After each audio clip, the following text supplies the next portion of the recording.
Hello, hello, hello. Welcome to the stream. Hope you guys are doing well today. If this is your first time joining in, thank you for being here. Excited for anybody who might be stopping by today. Just want to talk about Spanish, answer any questions. Hoping to do some exercises, see just really what I can do to help people. Anybody who's trying to learn Spanish right now, you're coming up against any difficulties, anything that you're not quite understanding, anything giving you a challenge, hey, I'm here for you, you know. Right now, I've been spending the day just kind of working on getting my next video up. It's I switched over to a new program. I was using CapCut before, and don't get me wrong, CapCut it's a good program. It can do a good number of things, but it's definitely limited. So I switched over to another one. It's DaVinci Resolve. It's used by Hollywood editors, and oh my gosh, just this program is. I feel like it's gonna be the death of me, but I'm stubborn, so I'm not gonna give up. There's just so much to learn. It's so different from CapCut. But there's so many more things that you can do. So I'm really, really excited to have that next video come out, hopefully tonight. I just got to get it exported and just make sure that everything's good, no final issues. And that video should be coming up tonight, and then I'll be getting ready to start on my next immersion exercise. Had my equipment down for a while, unfortunately, had to send it off, so kind of been a little bit sluggish putting videos together, and then that combined with the putting a new program in place to do all of my editing. It's complicated stuff. It's complicated stuff, but at the end of the day, I'm here to teach. You know, that's really the most important thing for me, is just that I want to do whatever I can to help people. So, yeah, if there's anybody here who's learning Spanish right now and has any questions, first off, I always try to start off, and if there's anybody that's got any questions whatsoever, you know, let me know. Let me know. I'm here for you, and I want to do whatever I can to help out. I have a document pulled up that I'm prepared to. We'll get into some exercises. I'm thinking maybe some conjugation exercises, because that's something that really trips people up the most. And whenever I go onto Facebook groups for people learning Spanish, and I ask them, hey, what's one of the most challenging things for you as far as learning a new language, learning Spanish? And everybody's like, the verbs. It's the dang verbs, those conjugations. I just can't wrap my head around them. And I feel you. I feel you. I really do. It's challenging. The Spanish it's very different from English as far as the conjugations go. But it's also very different from English just overall, in that it's a very rules-based language. Could be part of the reason why I really took to the language, honestly, is because I really like logical systems, like math. I was always really good at math in school, and if any of you guys are really good at math, and you try to just apply that pattern recognition and using patterns, that's really the same thing here as what we're doing in Spanish. It's, you know, it's a little bit different, but it's the same thing at the end of the day. We're just recognizing patterns and we're applying them in different situations. And the conjugations are something that's, yeah, it's really tricky for people, but hey, at the end of the day, it's something that you got to do it. And the more you do it, the easier it's going to get. Trust me. You start learning all these new patterns and how these words tie together and stuff like that.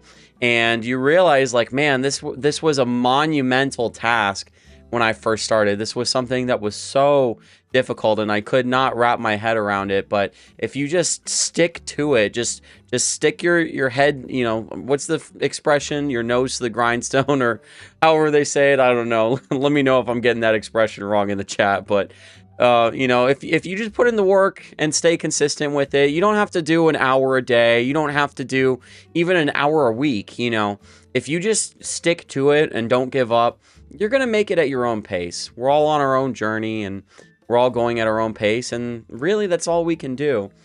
So I see we've got a few people joined in so far. Glad to have you here. Thank you for stopping in. Again, if you have any questions about Spanish at any point, if you just want to know how to translate something, definitely let me know. Is there anything that you want to know how to translate into Spanish?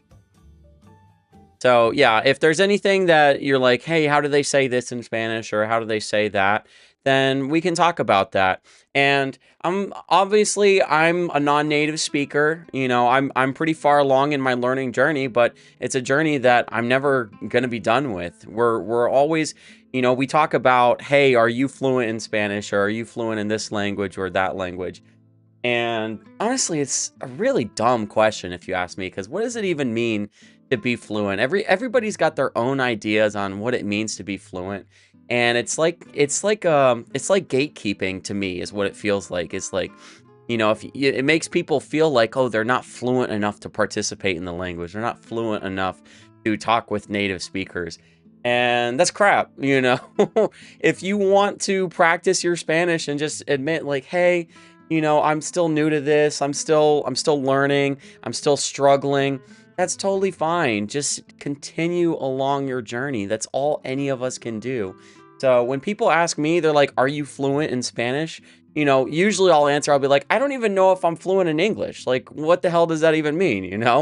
It's a meaningless question. It's used by people to basically make you feel bad that there's gaps in your knowledge. But hey, a language it's huge. It's a big thing, and there's going to be gaps in your knowledge. So I'm going to do my best to answer any questions that you guys might have. But hello, Tanya. Hi, thank you for joining in. Hope you're doing well. Yeah, I'm here to answer any questions if anybody has any questions. And, there may be gaps in my knowledge as well that I don't know the answer to the best of my ability. And honestly, that's a big part of the reason why I started this channel, is not just so that I can teach what I've already learned, but just so that I can continue to learn along the way. One of the best things that one of the best ways to learn is through teaching, because it forces you to organize all this information and really try to distill it down and synthesize it into something that makes sense for somebody who knows nothing about the language, for somebody who's never once before, even as much as said hola. And you explain something to somebody in a way that makes sense to them. Well, it's because you worked really hard to understand it and to distill that information down. So that's something that I really love about teaching. I've had a number of jobs where teaching was a big part of my job. I don't know if I've talked about this on the channel before or not, but I used to be at a rock climbing gym. Actually, my family owned the rock climbing gym for a while before we sold it some years back.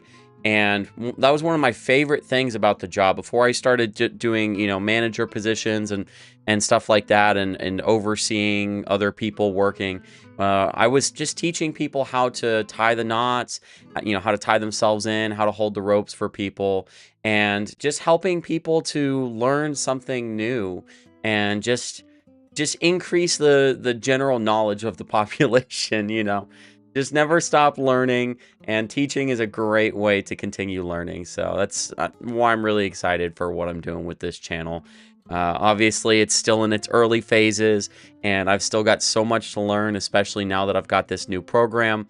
But it's worth it, It is worth it. No matter what you do, no matter what it is that you set yourself out to do, just stick to it, You might suck for a while. That's something that I had to accept when I started, is that you just kind of suck for a while, and you just have to get over that, and you're going to get better over time. But I do want to get into some exercises if nobody has any questions. Let's see. So I'm going to see if I can move this over here. Bear with me 1 second, everybody.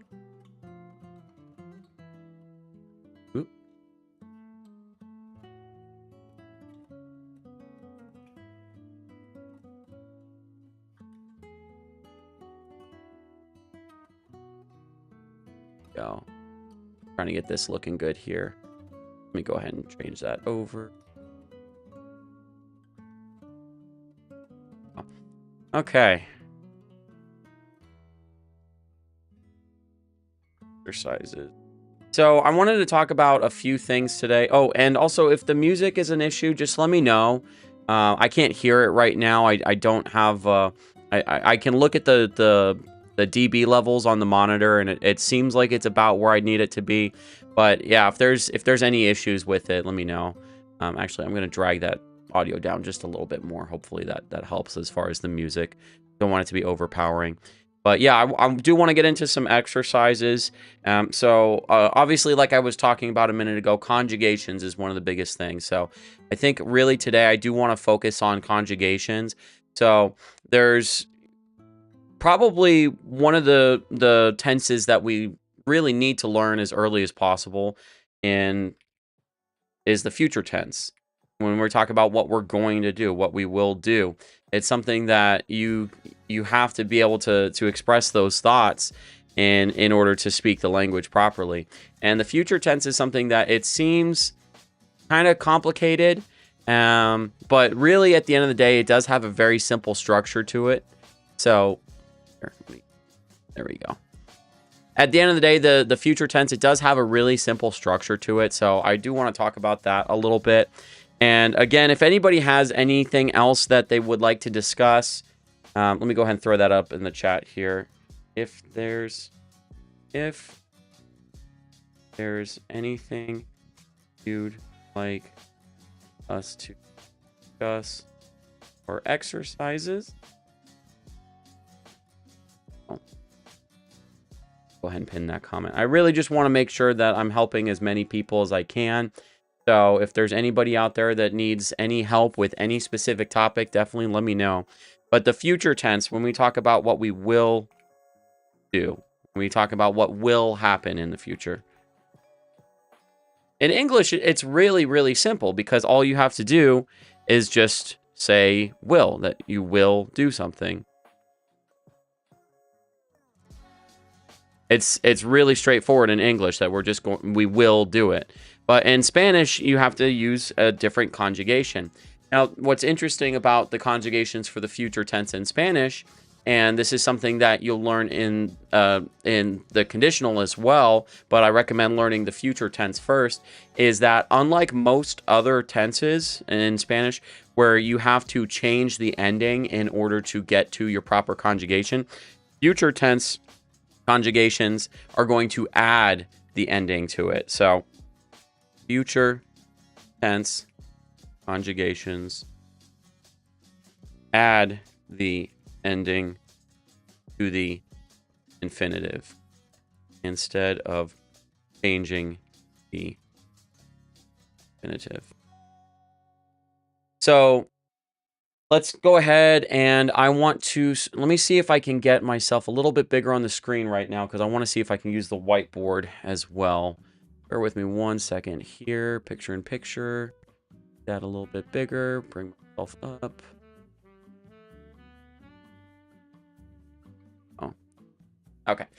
So as far as the future tense, and I do need to change over to my other microphone so I don't lose the audio when I turn around. Okay, make sure I can, okay, looks like I can audible here. All right, so let me go ahead and erase this here. So when we talk about conjugating the future tense,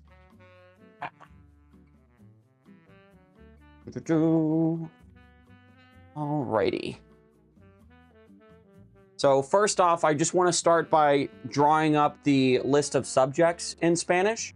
And if you don't already know, subjects are just who or what does something in a sentence. The subject is the what or the who behind the verb, basically, is all that it is. So our subjects in Spanish, we can break these up basically into two groups. Actually, I'm going to move this up a little bit. I'm going to do it this way. Break it up into two groups. So basically we have singular subjects where it's just one single person that's performing the action. It's singular. And then we have group subjects, okay? And then within those two categories, we have our first person, our second person, and our third person. So the first person is just when you're talking about me or us. You're the person who is speaking is the person that's performing the action. Or if you're talking about a group of people, the person who's speaking is part of a group of people performing the action.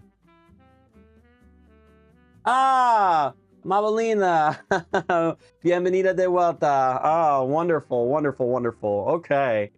All right, so we've got our singular and group. So when we talk about a singular first person, that's me, or I, rather, is the subject. In Spanish, it's going to be yo. For a group, it's going to be nosotros. And then just remember, with nosotros, that could also be nosotras. And does anybody know the difference between when we use nosotros versus nosotras? Why do we change the ending? Why do we change the ending for nosotros to nosotras? Why do we change the ending? And while I'm giving you guys a chance to figure that out, I'm going to go ahead and move on. So we've also got our second person. So the second person is basically when the person who's speaking is addressing the person who's performing the action. They're talking to the person who's performing the action. So in English, we just say you, right? Or if we're talking to a group of people, we would say you all or y'all or you guys, or we could also say you. You know, you could be a group of people or it could just be one person. Well, in Spanish, it's going to be, we've got, actually, this is going to be a little bit more complicated here for our second person. So I'm just gonna put a question mark here for now because I want to talk about that a little bit more in a second here. Question mark. Okay. And for a group of people, when we're referring to a group of people, it can also be a little bit complicated because if you're talking formally versus informally, nosotras is for female plural. Exactly. Nosotras is the female plural. When your group is mixed, if you have a mix of males and females in the same group, then you're going to use nosotros. If you have just males in the group, you're going to use nosotros. If you have just females in the group, you're going to use nosotras. You're going to change that ending to say nosotras. But all the conjugations are still exactly the same. You just change it so that we identify that the group is got all females in it.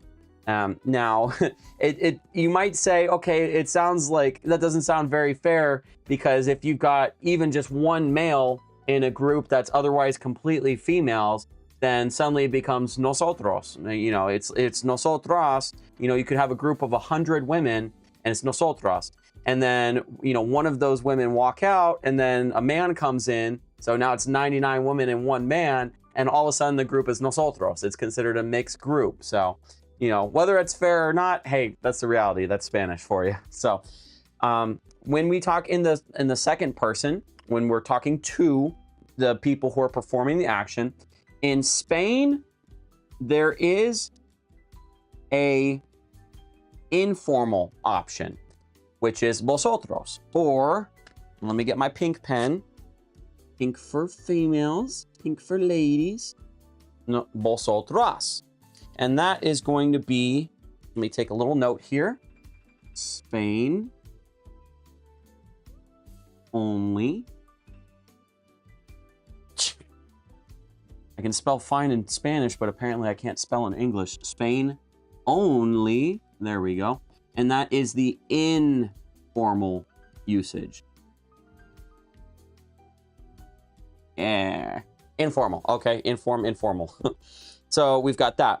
Now, and I talked about this in one of my videos before as far as the history behind it. It's really interesting, but the formal usage is going to be ustedes. Okay? So the formal usage is going to be ustedes. And this is used formally in Spain. Formal in Spain.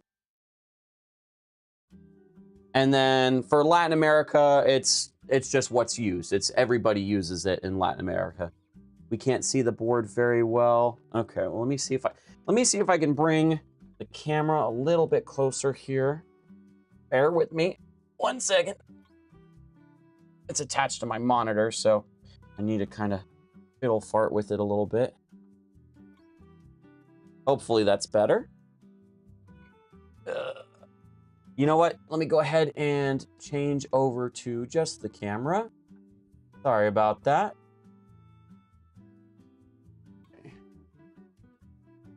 Okay. Did you know in my country, once the women got married, they'd adapt the preposition de, last name to the husband? Oh, interesting. And that's in the Dominican Republic, in the DR? Huh. Okay, so I think that's the flag for the DR. I'm not 100% certain. I'm not totally up to speed on my flags, but I haven't seen that much anywhere. But yeah, it makes the women seem like property of the man. Yeah. I mean, when you say you're of the husband or from the husband or whatever, like belonging to the husband.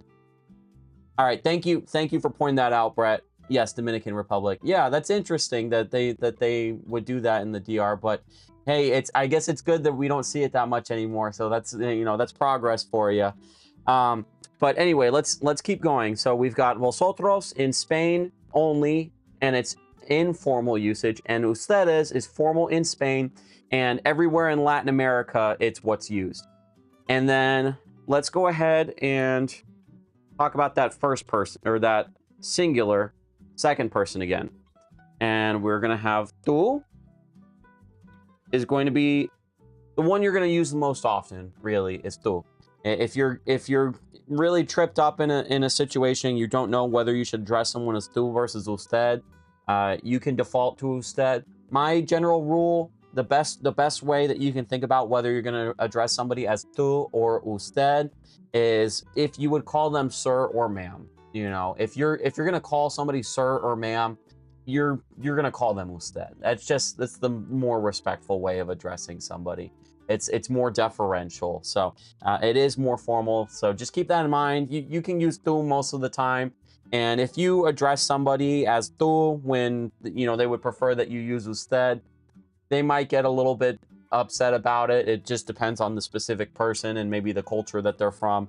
But realistically, if you just use tú for pretty much everything, people are going to know what you're talking about. Nobody's going to get confused. But you've got tú, and you've got the other one is vos. Now, not a lot of Spanish teachers talk about this, about vos, just because it is a little bit, it's a little bit less used. It's used only in certain parts of Latin America. It's not something that you're going to see absolutely everywhere, but it is something that you're going to run into. It's very similar to tú in a lot of ways, and the conjugations are very, very, very similar. They're really only different in just a few areas. But vos is, tú and vos are both the informal usage. And then the formal usage is going to be, well, ustedes is the plural of the formal usage. So whenever you have a plural in Spanish, it's going to end with es. If it ends in a consonant, like in this case a D, and you want to make it plural, you're going to add that es to the end. So if ustedes is our plural, then that just means that usted is going to be the singular. And then so that leaves us, we've got first person, we've got second person, and then we've got the third person. So the third person is when the person who is performing whatever action, whoever the subject is or the group of subjects, whoever is performing the action, they're not a part of the conversation. They're not the speaker and they're not the listener. You're talking about somebody. You're not talking to somebody, or you're not talking about yourself. You're talking about somebody else who's not a part of the conversation. So in English, we use him, he, she, him, her. That's what we use in English. Does anybody know what we use in Spanish for our singular or plural? If you know them, just go ahead and throw them down in the chat there. See if anybody knows them. And obviously, Amabilina, I know you know them, but Dominican Republic, from Bogota, they use usted no matter the age. See, and honestly, if you use usted, just as a default to somebody, that's kind of, it's like kind of just wanting to be more respectful to everybody. It's definitely playing it safe where, you call somebody usted instead of tú. If you call somebody tú instead of usted, they could get annoyed with you because it's like, hey, you should be treating me with more respect. If you call somebody usted instead of tú, they might just think it's funny. They might think it's cute or something. And, any native speakers in the chat, definitely let me know. What I've never been able to fully get vos and vosotros. Okay, well, we're going to take care of that, Kelly. Don't you worry. Vos and vosotros, it's really simple. So vosotros, okay, so right here, vosotros is the group version of the second person. So when you say you can talk to a single person, which would be tú, vos, or usted, or you can talk to a group of people, so vosotros or ustedes. So what is vosotros? Vosotros is the plural of vos.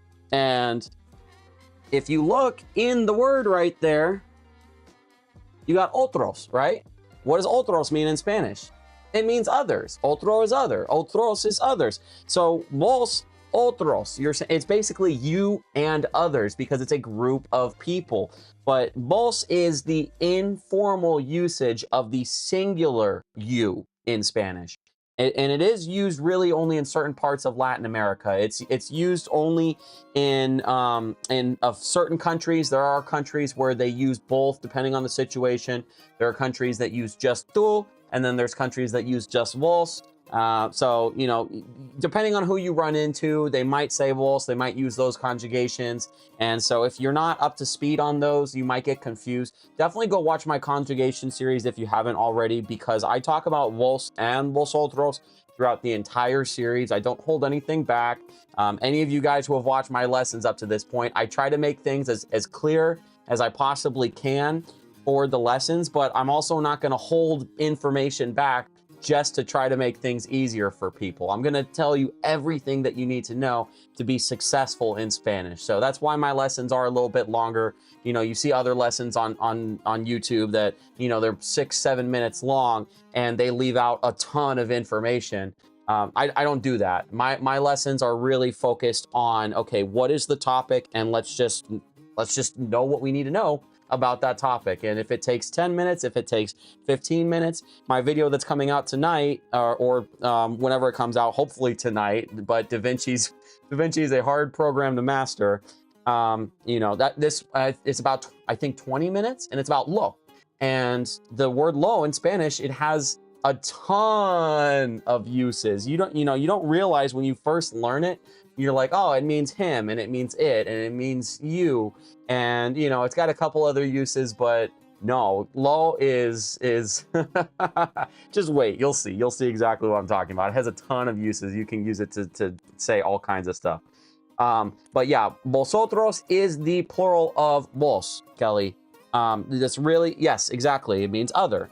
It's the plural of vos. So when you're talking to someone in a non-formal sense, in an informal sense, you're going to say vos in certain countries, or tú in the remainder of the countries. And in Spain, if you're talking to a group of people in the informal sense, you use vosotros. That's all it means. And if you use ustedes in Spain, they're going to understand you. You know, if somebody from Latin America goes to Spain, you know, they're more than likely, they're not going to start using vosotros conjugations. They're not going to start referring to those groups of people that they're talking to as vosotros. They're probably going to stick with ustedes because that's what they've used their entire life. So, you know, you're going to be understood. Even if you don't use vosotros, you're going to be understood. But I think it is important to recognize it, because the conjugations they get very, very, very confusing if you're not up to speed on them. But if you just learn them along with everything else from the beginning, it's super easy. All right, so let's check in the chat if anybody else. What are our blanks down here, guys? Let's see. Does anybody know? Vos changes the verb a lot, but to most Hispanics, it's easy to understand. Yeah, it is. And, you know, vos is something that you're going to see in a lot of places. My favorite Spanish-speaking artist, singer, is Juanes. And he actually uses vos in a lot of his songs. And there are songs when he uses tú and vos in the same song. And it's, you know, it's something that is really interesting, but it's something about, I think, music in Spanish especially, just to kind of keep the rhythm going and the rhyme and everything, that they really try to, you know, fill it in with whatever words they can. But let's see, I'm not seeing it in the chat here, guys. Not seeing it in the chat. What is the third person? The third person singular or the third person plural? How do we say? How do we say he, she, or they in Spanish? How do we say? How do we say he, she, or they in Spanish? Only catch a Latin America accent or language if they move to visit the country several times or move when that happens. Yeah, that's a good point, Mabalina, that, you know, learning vosotros, I do feel it's important, but equally as important is understanding the context that you want to use it in, because you're not going to, yes, exactly, we use ellos. Ellos is going to be our usage for the third person plural. Ellos. And then just like with nosotros and vosotros, ellos can also be a female-only group. And if it's only got females in it, it's going to be ellas, okay? And then the singular is going to be, I got a little hair on my marker there. That's why it's getting all scratched up on the board here. The singular is going to be el. And don't forget, you have that accent mark written on top there, el. So it's a stressed syllable.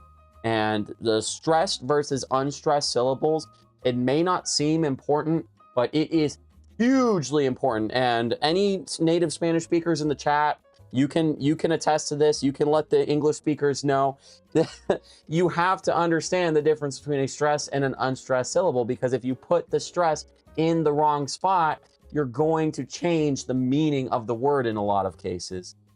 There's a group of men in the majority. We use ellos regardless of girls being in the group. Yeah, and it doesn't matter how many men or how many women are in a group. If there's at least one man that's in the group, then they're going, if there's at least one male, I should say, it doesn't have to be a man, but if there's at least one male in the group, it's going to become ellos. It doesn't matter. You could have a group of 99 women and one man, and it's ellos. And that's something I've always found kind of not very fair about Spanish, honestly, but again, that's the reality. So we use él for him. Actually, I probably should write this in blue, just because it's used specifically for males. It's not used as a mixed subject. It's used specifically for males. Él. And then when it comes to the ladies, when we want to say her, it's going to be ella. Okay? So él and ella. So all of these ones that are written in red, those are not gender specific. Yo could be a male or female. Tú, vos, usted could be male or female. Nosotros is a mixed group. So it's not a female only group. That's going to be nosotras. Same with vosotros. Vosotras is all females. And ellos versus ellas is all female. So just keeping that in mind. But as long as there are males, have you watched Spanglish? I did watch Spanglish. That movie made, oh my gosh, that movie, I'm gonna write that up on the board here. I think it's on Netflix. I believe I watched it on Netflix. I think it's still on there, but I'm just gonna write, go watch Spanglish. If you have not, that G looks kind of funky. I don't know if you guys can read that. If you guys have not seen Spanglish yet, the Adam Sandler movie, do yourself the biggest favor and go watch it, because it's funny, but it's also gonna make you cry. That movie made me cry. I'm sure you remember, Mabelina, the part in the movie when he says to her, what is it he says? It was nice meeting you, or however he said it. It's nice meeting you. And the context of this, and I don't want to give away too much information, because go watch it if you have not seen it already. But basically she comes to America and she only speaks Spanish, and she has to learn it in order to be more successful in the role that she's doing it in her work and with her family life and everything. You know, her daughter's going to school in the United States, so she has to learn English. And Adam Sandler is kind of the counterpart to her. He's her boss, and she starts learning more and more English over time. She gets really, really good with her English. And Adam Sandler, he says something like, it's nice, it's been really nice meeting you, or it's nice to finally meet you, or it's something like that. But it's just this moment where it's like, you know, kind of like what I talk about in my first video about my family member who had passed away. And it was my inspiration for wanting to learn Spanish, ultimately, was because I lost him. But when you can't communicate with somebody because you don't know their language, you know, that person that you're not able to talk to, they could be the coolest person that you've ever met in Spanish. They could be the funniest person that you've ever met. in Spanish. They could be the nicest, they could be one of your best friends, but if you can't talk with them, how are you going to know? How are you going to know how, you cannot connect with people. You can't meet people. So there's this moment in the movie where Adam Sandler, he says to her, he says something along the lines of, it's really nice to meet you, or it's nice to finally meet you, or something like that. And, it just that feeling that it gives you of like, oh my God, like she did it. She learned English. And he finally came to understand her, and they become really good friends, and blah blah blah. And that's where I'm going to stop. I'm not going to give away any more information as to where it goes from there, but go watch it. Very, very, very good movie. But anyway, where we were going from here, we've got our subjects up on the board here. So the subjects is who performs the action in the sentence. We have our singular subjects and we have our group subjects. So singular, we've got yo for the first person, and we've got tú, vos, and usted for the second person when you're talking to them, when you're saying you. We've got él and ella for him and her, he and she. And then for the group, we've got nosotros to say we, also nosotras if it's all women, vosotros, vosotras. And ustedes are going to be the second person, so you, depending on where you're at and the context there. And then we've got ellos and ellas, okay? So let me go ahead. I'm going to change the screen back here. And let's see. Picture in picture. There we go. Okay, so future tense conjugations, they add the ending to the infinitive instead of changing the infinitive. So we probably all know that when we go to conjugate a verb in Spanish, we have, and I think, yeah, we can still see that part of the board right there. So we have AR verbs, we have ER verbs, and we have IR verbs. So those are the three types of verbs that we have in Spanish. Hopefully we can see that okay. Looks like it's all right as far as I can tell. Those are the three types of verbs that we have in Spanish. They always end in one of those three forms in the infinitive. And if you don't know what the infinitive means, it's just the unconjugated. It's, it's the general use of the verb. It's when we talk about like to do something, or, just the general act of doing something is the infinitive. It's just unconjugated. So usually we're going to have to drop off our ending. We'll drop the AR, we'll drop the ER, we'll drop the IR, and then we'll plug in our ending. And then also if there's a stem change in the middle, we'll have to address that. And sometimes there's ending changers and stuff like that. And it can get pretty complicated. In the future tense, though, all we have to do is add the ending to the infinitive. Now, there is a caveat here, and I'm going to get into that in a little bit. So I'm going to talk about this, but don't think it's just that easy, okay? There is a caveat, but we're going to add our endings to the infinitive, okay? So does anybody need a second to get this info off the board here before I erase it? Does anybody need a second to get this info off the board? Let me go ahead. I'm going to change this back here. I'm going to erase this top part here. Does anybody need a second? Going once. Going twice. All right. So. Can anybody give me an example? Can anybody give me an example of a Spanish verb in its infinitive form, but a regular one that is not a stem or ending changer? Can you think of an example of a regular verb in Spanish? And I'm going to pin that comment right there.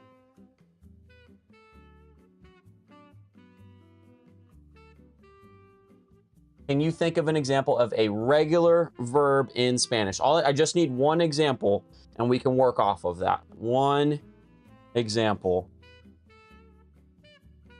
Probably said it before. Just reviewing the chat here. Yeah, the unity message behind Spanglish. Oh my God! Seriously, guys, if you have not seen it, go watch it. There's a lot of good movies. I really I really love watching movies in Spanish. I was just thinking, we're getting into October here, and I really, really would love to find like a good scary movie that was originally made in Spanish and use that for an immersion exercise. Okay, we've got hablar. Thank you, thank you. Okay, hablar. So we're gonna do that up top here. Hablar. Okay, and anybody know the translation for that one? Okay, we've also got caminar. I'm gonna put that up as well. We've got hablar and we've got caminar. Okay.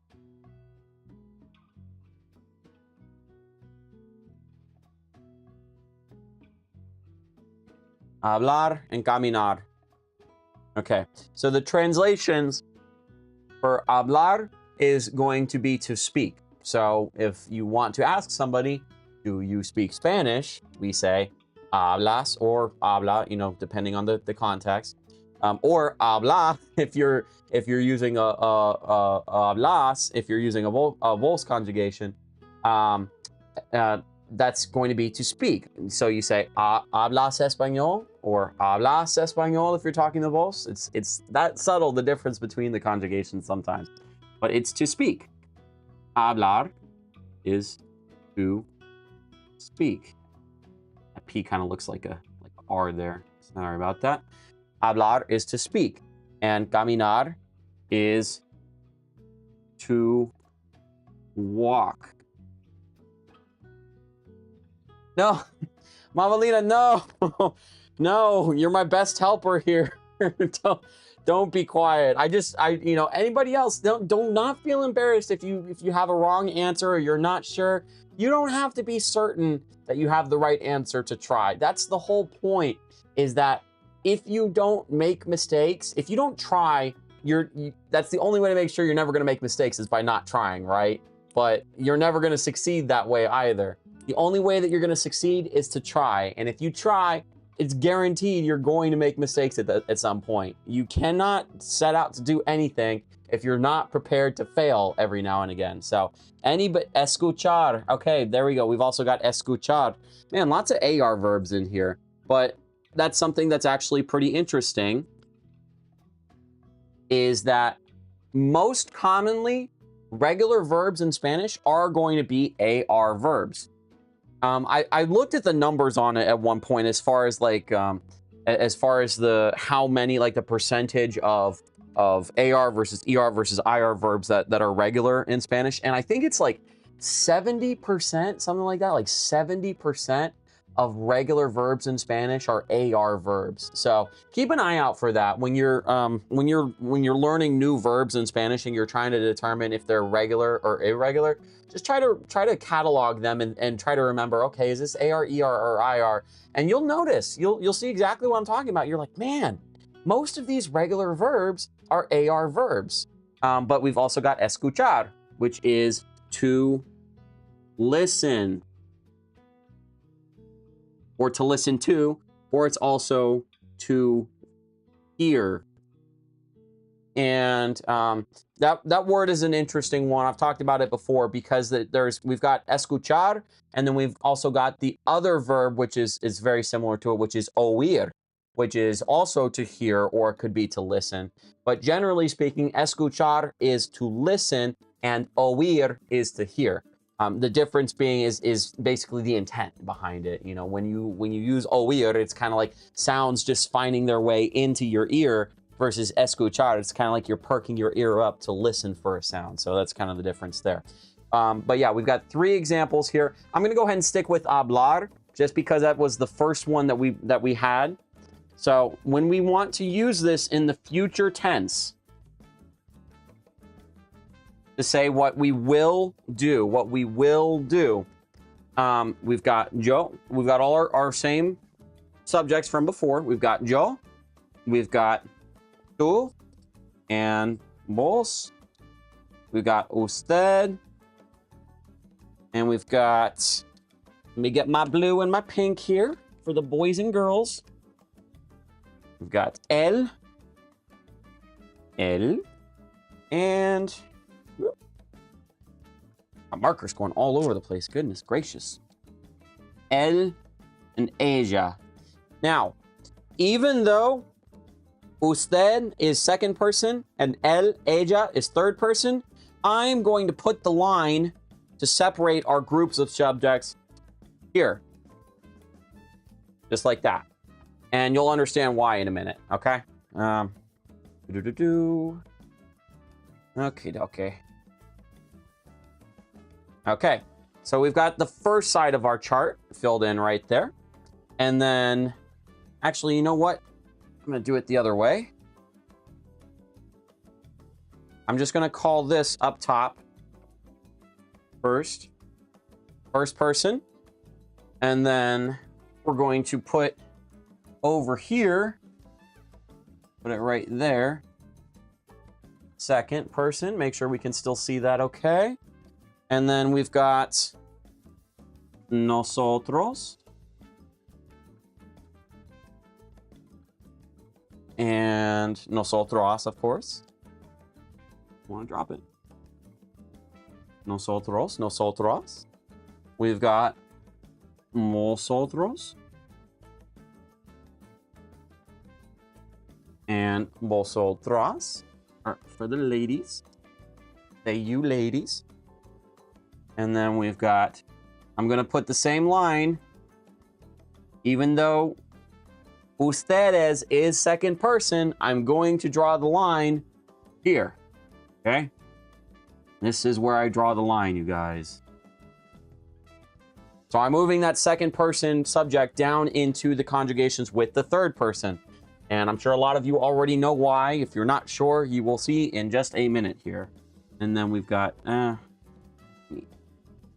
use my red here so we stick with the same color coding pattern. Ellos. And ellas. Okay. So.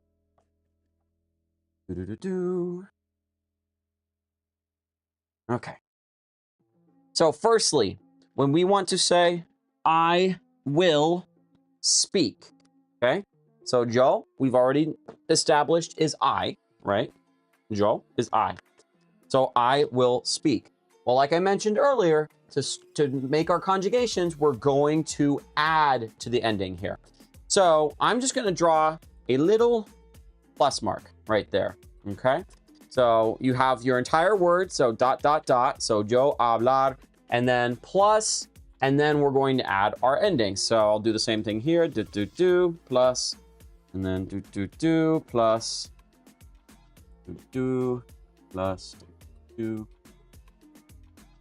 Sorry, it's sloppy, but it is what it is, okay?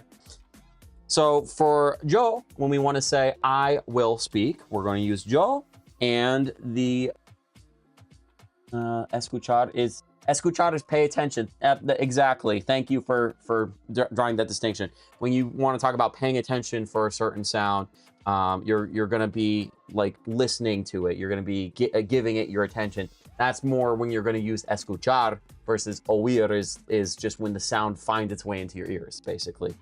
But yo hablaré, okay? Now we're going to use an E with an accent over the top right there. Now, when we use that accent mark right there, this accent is crucial. I'm going to make it bigger, okay? So we don't forget it. Make it bigger. Don't forget the accent mark up top. Might be a little bit too big now, but yo hablaré, okay? So when we speak our word, it's going to be hablaré. Technically, if you left this off, if you left that accent mark off, you are actually using a completely different conjugation, which is the future subjunctive. And the future subjunctive is something we don't even use. You know, they use it in like legal contexts and like really old stuff, really antiquated stuff. They use it like in poetry and stuff like that. But yeah, hablaré, or hablare, rather, is the future subjunctive. Hablaré, with that accent mark right there to let us know we're going to stress that syllable. We're going to give it a little bit of extra push when we're speaking it out of our mouth. Hablaré is I will speak, okay? Now I'm going to move over here to nosotros. And just let me know down in the chat if we can't see the board or anything, if there's any issues. But for nosotros, and I'm going to have to make a little bit more room here. Woo! Goodness gracious. I feel like, I'm starting to wonder if I should be using this, doing this on Canva instead of a whiteboard. Just a Canva live and put it together that way. But okay, so in nosotros or nosotras, so this is to say we will speak. So it's also going to use an E right there, but it's hemos, okay? E-M-O-S, hemos, okay? No, we're not talking about emos. You know, those days are done and gone. At least I hope so. We're talking about hemos. No, so when we want to say we will speak, hablaremos, okay? Now, do we put the accent mark right here? Do we put that accent mark right there? Do we need it? Does anybody know? Do we need that accent mark? I'm going to put it, let's see. What color haven't I used yet? Purple. Use purple. Oops. There we go. Do we need that accent mark? Yes or no? And why or why not? If you know why or why not, that's, you know, that's, you're Spanish. You know what you're talking about. Okay? So we use yo hablaré to say I will speak. And then we use nosotros hablaremos. Okay? Hablaremos. So we need to make sure that this syllable right here is stressed. So we can see the same sound is stressed in both spots, but because it's nosotros, we're adding that mos right there. Okay, we're adding that mos at the end right there. Okay. Now for tú and vos, what we're going to do is we're going to add a. Make that a little bit cleaner. Sorry guys, I've never had the best handwriting, especially not with a Expo marker. A-S, okay? Oops, hit my microphone there. Good gracious. So we've got A-S with an accent mark right there. So that final syllable is the one that's stressed. So it's hablarás, hablarás, right? Hablarás is we're going to stress that last syllable right there. We do not want to say hablarás, okay? Hablarás is not going to be the correct pronunciation right there, okay? Now, when we want to use, and just like I mentioned earlier with the future subjunctive, I'll point out as well, that would be like the past tense subjunctive, hablarás, when you have that stress fall where it originally falls, and that A right there, that's where it originally falls. You keep that stress in that same spot, hablarás, that's going to be the imperfect subjunctive. It's the past tense subjunctive. So in one case, when we use it wrong, we're using the future tense subjunctive. And then in another case, when we're using it wrong, we're using one of the past tense subjunctive conjugations, okay? But as far as we've got tú and vos is going to be hablarás, okay? And then for vosotros, and where do we use vosotros? Where do we use vosotros? Oop.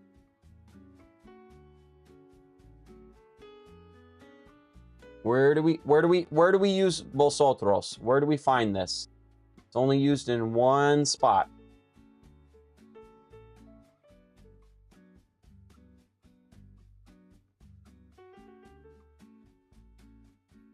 Anybody? You just mentioned it. Give me your best guess. Where do we find vosotros? Where do we say it?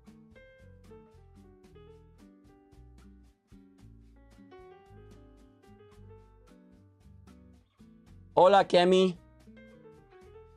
All right. So vosotros is what we use.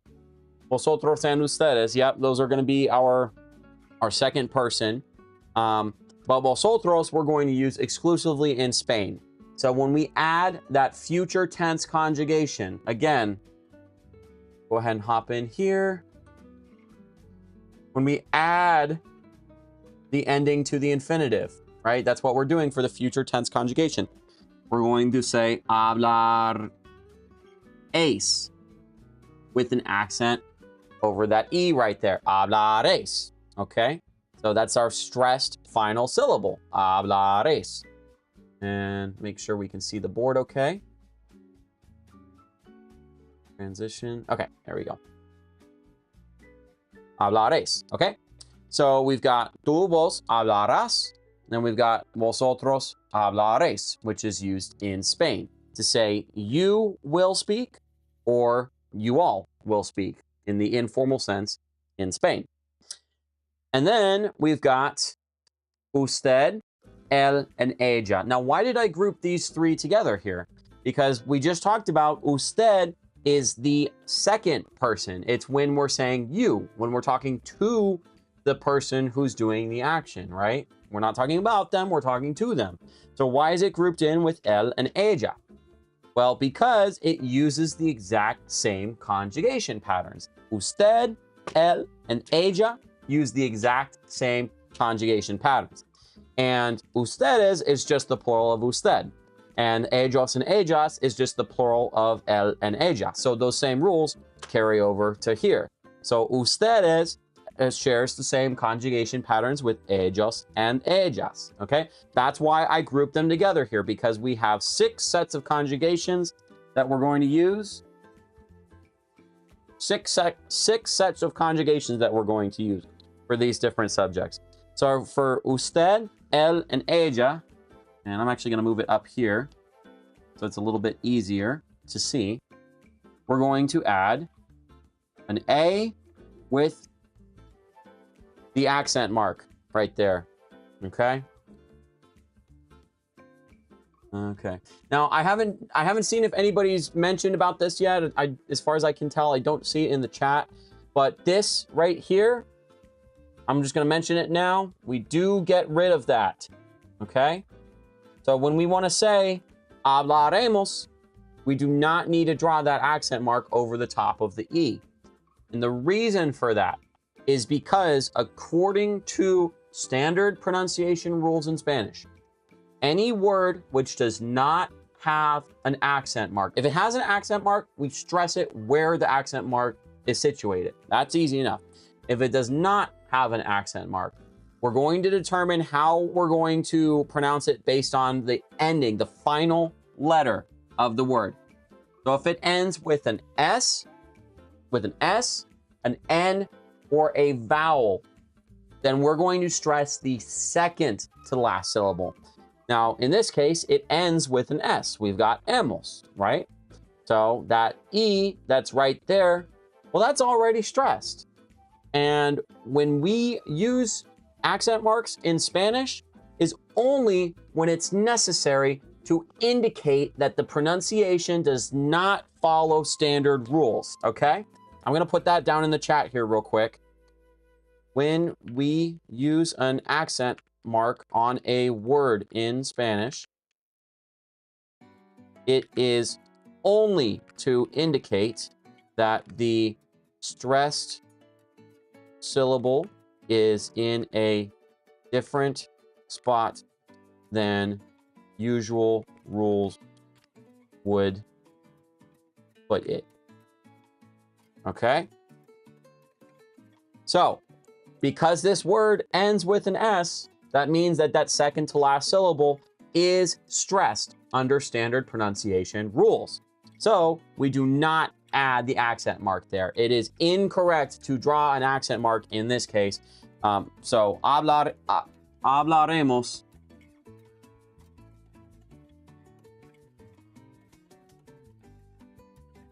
Hablaremos with an accent mark over the top. That's wrong. Don't ever do that. It is not necessary. It does not follow the rules for spelling in Spanish because it's already stressed. You don't need to add it. We don't need to add more stress into our lives, guys. We've already got enough stress as it is. We don't need to be adding more stress, okay? So it follows standard pronunciation rules. So we're gonna go back here. We've got usted, él, and ella hablará, okay? And then ustedes, ellos, and ellas, we're going to add an A-N. A-N with an accent mark over it, okay? Hablaremos de la vida. We'll talk about life. Exactly. Hablar de. So hablar is to speak. And then if you add, I'll put it in orange here. Hablar de is to speak about. So whenever you want to talk about what you talk about, that's how you're going to say it. Hablar de. You use that de. There are other words that you can use as well. You can say sobre or acerca de and other things like that. But, you know, one thing that we do in Spanish, just like in any other language, is we try to shorten the message. We try to shorten the phrase that we're using as much as possible. We don't want to waste our breath.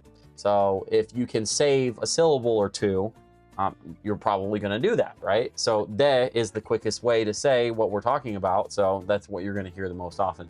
Hablar de. Hablaremos de is we will talk about. So in this case here, usted, él, and ella ends with an A, and ustedes, ellos, and ellas uses an on right there, okay? When both of these are going to have a stress over it. So really the only one that does not use that stress syllable is nosotros, because it's not necessary. So when it comes to the future tense, let me go ahead and transition here. The future tense conjugations add the ending to the infinitive instead of changing the infinitive. And then I need to move my mouse here so I can reach it from around my mic arm.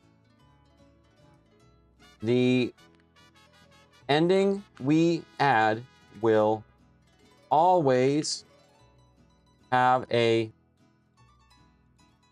stressed, oh shoot, sorry guys. The ending we add will always have a stressed syllable immediately after the infinitive. Okay? So did you guys catch that? All of these words in the future tense, we have our infinitive, which is hablar, and then we add our ending, and that syllable for the ending is always going to be stressed immediately after. So with hemos, it's naturally stressed. Okay, it's natural. How can I show that it's a stressed syllable without adding the accent mark? I don't know. I'll just make it bolder. What the heck? Why not? Right? That's a strong E right there. Hablaremos. So it's stressed. So the syllable that comes after the infinitive with the future tense is always going to be stressed immediately after, okay? So when we use the future tense in Spanish, it's pretty much always going to follow this pattern here, where you just take your infinitive and you add your ending after. Now, there are going to be certain irregular verbs where they are irregular in the future tense, okay?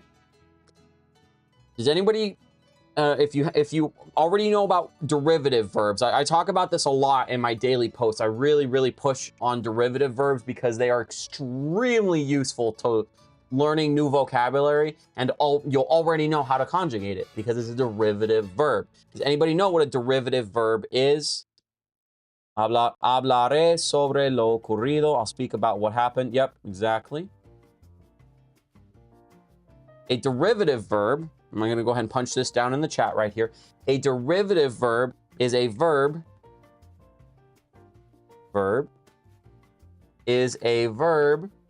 that uses another verb and adds a prefix to the front. Okay? I'm going to go ahead and pin this comment right here. Okay? A derivative verb is a verb that uses another verb and adds a prefix to the front. Okay? So, as far as our derivative verbs, and I'm about to erase this here. Let me go ahead. I'm going to transition here real quick. If anybody wants to screenshot before I erase here, we're going to move on in a second. We're going to get into some translation exercises. I'm going to put you guys to the test to see if you're able to properly conjugate our future tense conjugations with our verbs. So I'm going to erase this in just a second.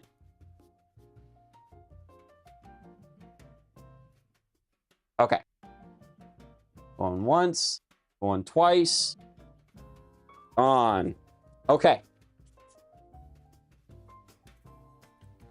So derivative verbs are extremely useful when it comes to learning conjugations. And when you learn derivative verbs, learning new conjugations just are not as scary because you already know how to conjugate those irregular verbs and you're just adding the prefix to the front and everything else is the same. It's great. So think of a few examples here. And if anybody in the chat can think of any examples as well, let me know. I'd love to throw them up on the board here. But we've got, okay, let's say tener, okay? Does anybody know what tener means? I'm going to leave that up on the board right here. But we've got tener, and then we've got our derivative verb, which is obtener, okay? That's one of the derivative verbs for tener, okay? So tener is to have, okay? To have, okay? Obtener is to obtain. Obtener is to obtain, okay? So that's a really good one right there. Let's think of a few more derivative verbs. What else have we got? We've got poner,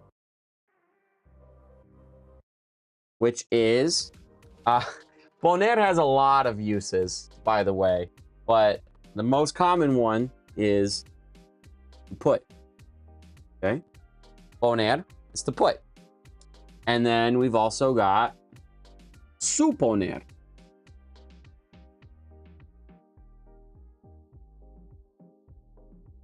And suponer is to suppose. Okay? And these verbs are all irregular verbs here. Okay, that's why I'm putting them up on the board. Obviously you're gonna find derivative verbs of regular verbs as well. If there's a regular verb that has a derivative, it's still going to be the same thing. Oh my gosh, Mabalina, I never even thought about that. Prender and comprender. You know, okay. I never even thought about that being a derivative verb of it. But yeah, and that's an interesting one to think about too, because so your derivative verbs, just like in English, a derivative verb, when you add the prefix to the front to make a derivative verb, it's related to that original verb in some way. It's got something to do with the meaning of that original verb, and then the prefix that you add is going to augment that verb to make it into a new meaning, but something that's within the same, you know, the same ballpark, with somewhat related to that original verb. So prender and comprender, I never even thought about that being a derivative verb of prender. But prender is, it's kind of like to start or to light. I'm gonna put to start. To start or to light, like to start an engine, to light, you know, like a fire or something like that, or light up a room or something like that. You know, encender is another one that's really common for like to light up. But prender is like to start, like for starting a motor. That's what I use it most often for. Is to start a motor, because I own the rental equipment store. But prender is to start, and comprender is, that's a long one, to comprehend. Forgetting how to spell all of a sudden. Why can I spell in Spanish just fine, but I screw up when I try to spell in English? I don't understand. No comprendo. So prender is to start. Comprender is to comprehend. And then what was the other one I was going to do? It's another really big one. Oh, yes. Okay.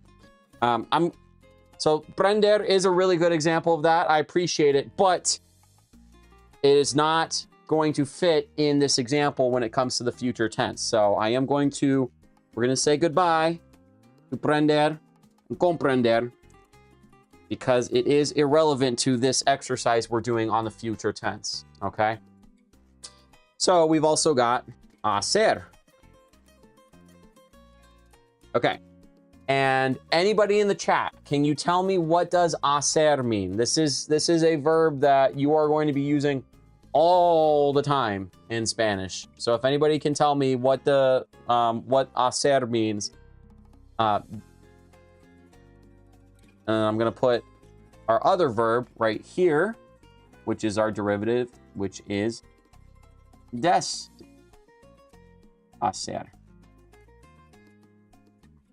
Okay. So hacer and deshacer. There's a famous Dembo song, Prendelo. Prendelo. I'm gonna write that down. That might be a good immersion exercise at some point, Mabelina. I'm gonna write that down. Thank you for the suggestion. Prendelo. Okay. Prendelo. So that's like start it up or like light it up or something like that. It's a command. It's a command with Lo, the subject of my coming video, which should be out tonight, hopefully. It's a command with that attached to the end. But I'm gonna look that up. Prendelo. Okay. Thank you. Gracias, Mabelina. Okay. So hacer and deshacer. Exactly. So hacer is to do or to make. Okay? One of the most common verbs that you're going to be using in Spanish. I can't do it. No puedo hacerlo. You know, I will do it. Well, we're going to talk about that in a minute here to say I will do it. But hacer is to do or to make. And deshacer, if anyone has a guess, well, Mabelina has already told us exactly what it is, but but deshacer is to undo, okay? To undo, okay? So hacer, to do or to make, and deshacer, to undo. So that's 3 examples here of verbs which are irregular in the future tense. And then they have got derivative verbs which are also irregular in the future tense, but they're irregular in exactly the same way as their original verb that they are derived from. So what that means for us, we're very, very lucky when it comes to conjugating the future tense and also the conditional tense, I'll just point out, but that's something you'll learn a little bit later. The future tense, when we conjugate the future tense, aside from the derivative verbs, because we already know how to conjugate derivative verbs from the original verbs, just as far as original verbs, not derivatives, there are only 13 irregular verbs.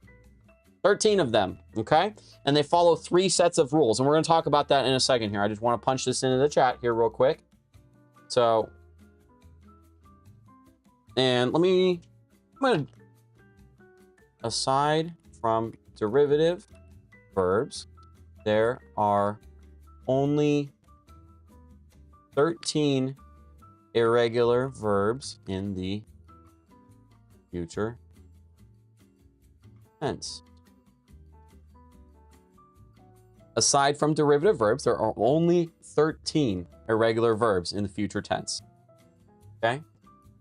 So, when it comes to these here, these are our originals And then we've got our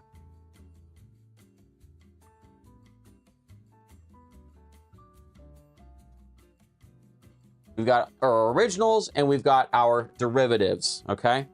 I'm going to go ahead and switch over to the computer here and just kind of scooch this a little bit. Hopefully we can still see okay. And going to transition, hop back in here, and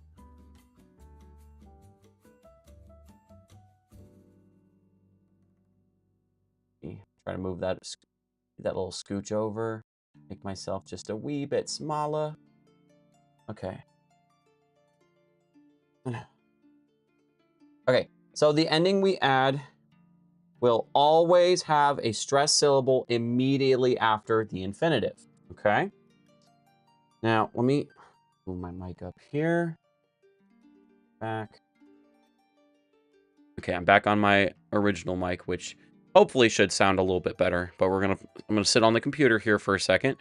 The ending we add will always have a stressed syllable immediately after the infinitive, okay?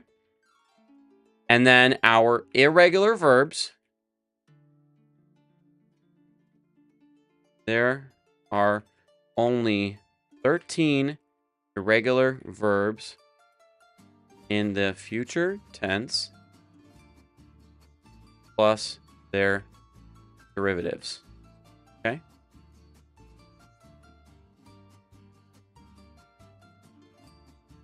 $13. Highlight that real quick. Bada bing. Bada bing. There we go. Okay, there are only 13 irregular verbs in the future tense plus their derivatives. They are grouped into 3 different rule sets. Okay. So rule set number 1 is when they were going to drop the last letter from the ending. So it's going to drop I think it's only done with C's and E's. We'll know for sure in a minute here once we do all the examples, but we're going to drop the last vowel from the word. Okay? So your ending, your AR, ER, IR ending, you're going to drop that ending. AR, ER, IR. Okay, so that's number 1. They're going to drop the last vowel from the word. Okay? Number 2, they're going and just make still a little bit too big. Sorry, guys.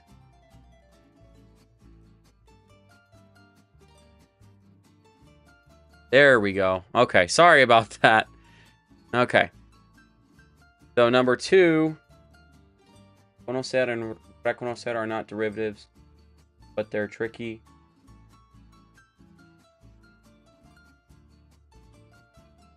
I'm not sure what you mean, Mamalina, because conocer and reconocer, I would say they are derivatives of each other. To know or meet and then to recognize. Like, no lo reconozco, I don't recognize him. You know, it's the same conjugations. But anyway, so number 2 is going to be where they replace last vowel with a D. And I'm just going to highlight these a little bit. Make that red. And then I'm going to make this one yellow. And I'll make that green. Okay. And then number 3. Oops, no. I turned everything green. No. Okay, number 3. Goodness great. My God. Apparently I've forgotten how to use my computer. Sorry, guys. Okay, number 3 is when they're going to drop a C and a vowel. Okay. So number 1, number 2, and number 3. They're going to drop a C and a vowel. Whoops. Here we go. Okay.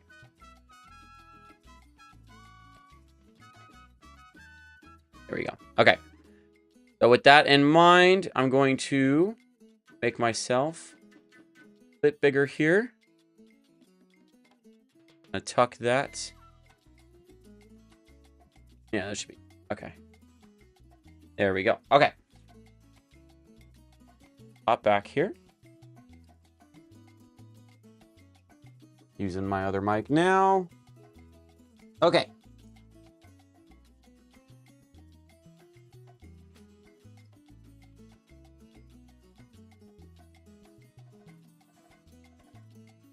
So, we've got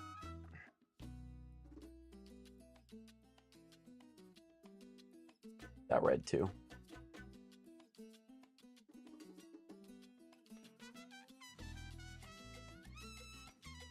Actually, this is going to be a little bit better. I'm going to drop a C and E, because they actually are all E's, but sometimes they're in different spots. We'll talk about that in a second here.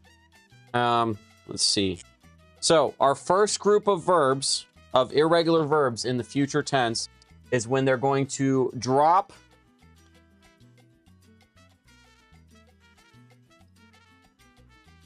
last vowel. Okay? And there's going to be 5 in here. Let's see if I can remember them off the top of my head.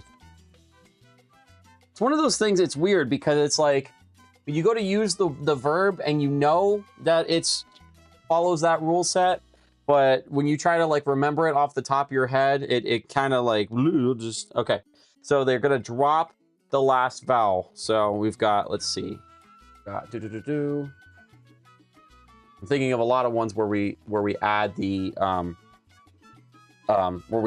D, but so the first one is going to be saber. I feel like I still have a hair on my marker or something. Whatever. Saber, which is to know. Okay. We've got caber, which is to fit. Okay. We've got haber,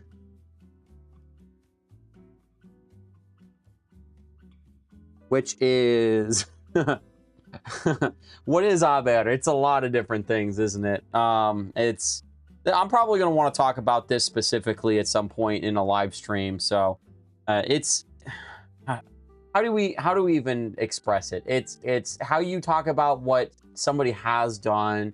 It's how you talk about the existence of things to say what there is or there are. It has just a ton of different uses. But yeah, we've got aber. So again, these are all the ones where we drop the last vowel. So we've got saber, we've got caber, we've got aber. So in all of those cases,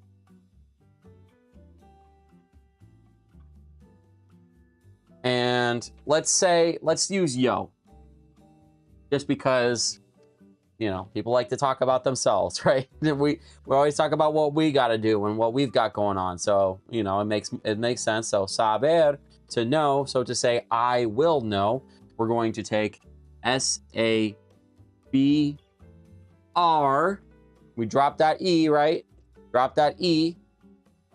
S-A-B-R.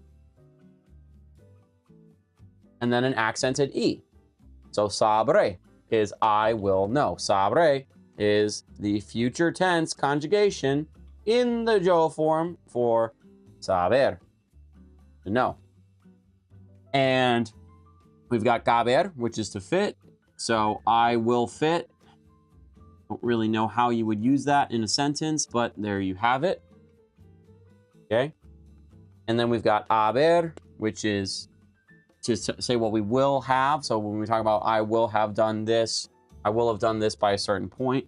That's habre. Okay. Oh, man, what are the last two? What are the last two? I was hoping if I stalled for time long enough to write those on, I could remember what they are, but, what are the... Trying to remember this off the top of my head. Does anybody in the chat know what they are? Oh, goodness. Some teacher I am. Like I said, it's like you go to use it and you know it fits within that category, but for whatever reason, you try to list it off the top of your head and it's just like, poof. All right, let's see. Irregular, future, tense, Spanish. Yes, I am cheating, but hey, I'm here to help you guys, so we're gonna look this up together. Okay, I know those ones. Let me see. Oh, yes, okay. Okay. Duh! My God. Brain fart. Trying to think of too many things at once. And these are words. These are words that we use all the time, and for whatever dumb reason, I'm forgetting it in the moment. Querer. We use querer all the time to say what we want. I will want to want. So I will want is... So because that E is going to go away, it's going to become a double R, okay? So it's not quere, it's quere. You gotta have that double hit of the tongue on the back of your teeth there, quere. So that's I will want. And then what was the last one? That was poder, to be able to, or to talk about what we can do, poder. And that's to be able to. So I will be able to is podré. Okay. Yeah, I know, right? It's like it's embarrassing. Like I don't like caber. It's a tough conjugation. It is a tough conjugation, and you know what? Let me go ahead. I'm going to transition back here because something that really helped me. And Mabelina is mentioning it, so I know she already knows how to conjugate it. But something that really helped me when it comes to caber is, as far as the conjugation goes, it's pretty much the same conjugations as saber, but with the hard C instead of the S sound. There are some differences, of course, like the present Joel form for saber is se, whereas the present Joel form for caber is quepo, okay? It's quepo. But when we turn it into the subjunctive, when we go into the subjunctive, it's going to, saber is going to become sepa, and caber is going to become quepa. So it's the same, it's like the same rules, it's the same conjugation patterns, but it's just a different sound at the front. The only real difference is that all satisfacer, yeah, spoiling things a little bit here, but that's okay. But yeah, the conjugations for caber, they are going to be the same sounds, the same conjugations as saber, with the exception of that se conjugation. That is just a little bit unusual in that sense, but everything else is pretty much exactly the same. So sepa, quepa, and so on. Supe, cupe, supo, cupo, you know, stuff like that. But let's go ahead. I'm going to punch these in right here. So we've got saber, caber, haber, querer, and orer. Okay. Got saber, haber, caber, querer, and poder. And those are all going to drop that last vowel from the word. Okay. Now, next up, we've got where it replaces the last vowel with a D. So that one going to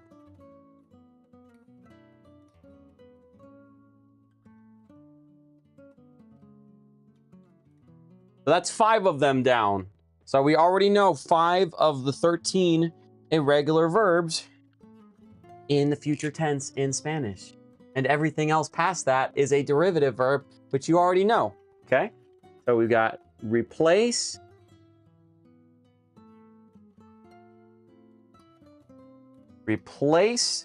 the last vowel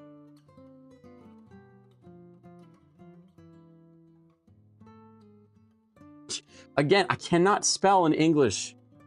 Why can I not spell in my native language? Replace last vowel with a D. Okay. And transition back here so we can all see okay. Going to replace the last vowel with a D. So in this case, let's see. We have 5 of these as well. So if you're keeping track, that means that we've only got 3 of the last group.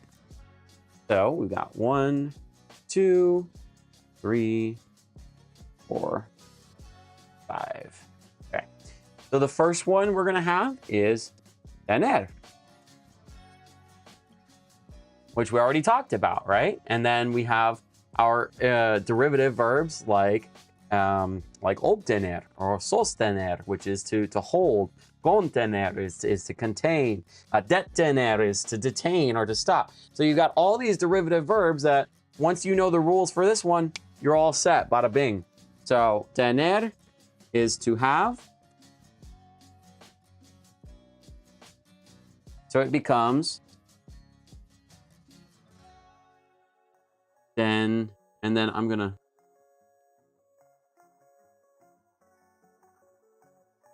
put that with a D right there. So tendré. So tendré is I will have. So tendré que, I will have to, whatever. Tendré que trabajar mañana, I will have to work tomorrow, what have you. Tener, to have, you just drop that last vowel and then you replace it with a D. We've also got salir, okay? Salir, to go out. Now, I just want to point out while we're going through this as well, and this is something that honestly is really going to be beneficial to us. The most irregular verbs in Spanish are the most commonly used. You know, salir, and you know, like for example, the verb salir. Yes, its most basic translation is to go out, but it's got a ton of different usages. Like if you want to talk about like, like things turning out okay, you can use the verb salir for that. You can, you could say like, espero que todo salga bien. You could say something like that. I hope that everything turns out okay. Is one way you could say that. Tener, to have, it's super common. And then we've got saber, to know, caber, to fit, querer, to want, and poder, to be able to, from earlier. These are all super common. So you don't really need to worry that much about irregular verbs in Spanish for the most part, because the irregular verbs that are super duper duper irregular, like in the future tense here, you're gonna use them all the time. So don't worry too much about the irregular verbs. They're not that bad. They're not that bad. So salir, to go out, becomes sal.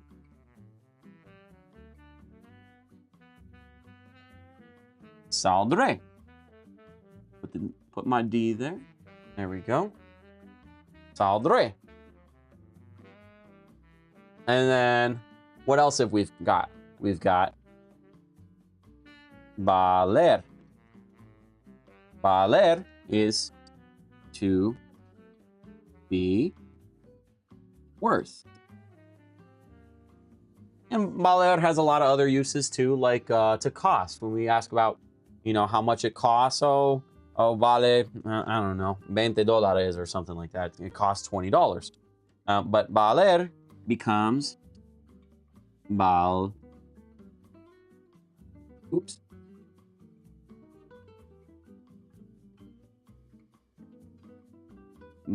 becomes valdré. So I will be worth. Okay. So we've got tener, salir, valer. We've also got poner, which we already talked about earlier as well. Poner which is to put, and has other uses too. B O N D R E. Pondré. I will put. Pondré. So lo pondré. I will put it in whatever. Oh,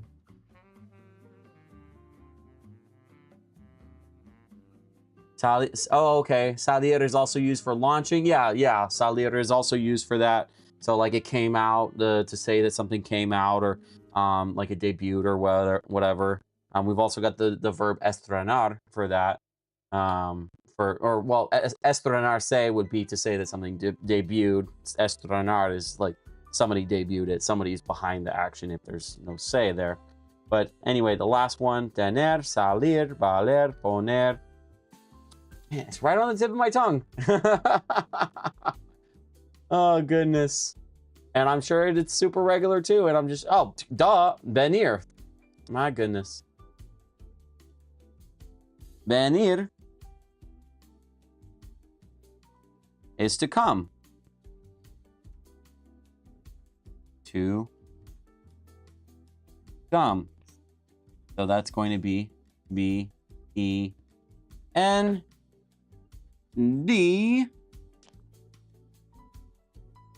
R and then an accented E, right? V-E-N-I-R, and then you drop that I and it becomes a D. So again, this is our second rule set right here, and that's 5 of them. So we've got 10 so far. I'm gonna go ahead and switch the board over. Bear with me 1 second. Transition here. Okay. So we've got tener. Don't know how to use my computer apparently. Tener. Tener. There we go. Tener. Salir. Valer. Poner. And venir. Okay. And these last 3 I do know by heart, I promise. I'm not gonna get 1 or 2 that I'm like, it's on the tip of my tongue. I don't know it.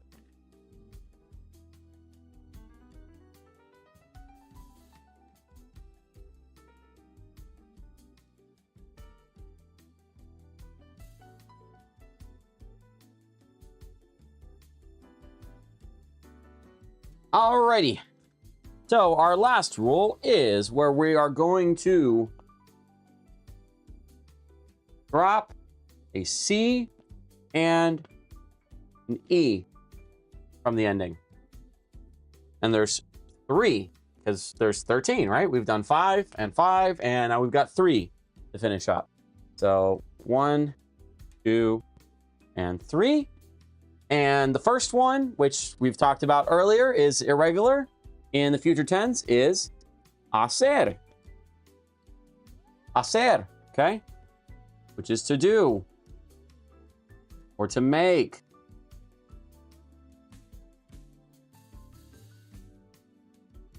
And that is going to become are.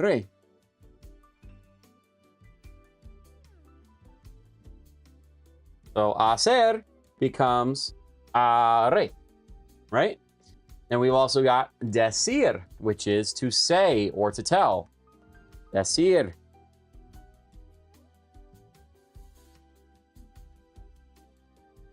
Decir, to say or to tell.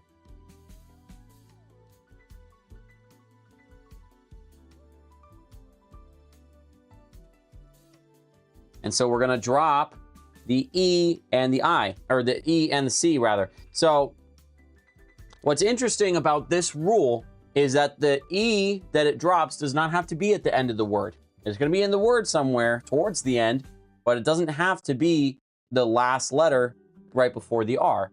So here we've got CE, but here it's EC. Well, it doesn't matter. They both got to go. Okay? So decir, when we talk about the future tense, is going to become dir. So I will say is diré. Yo diré.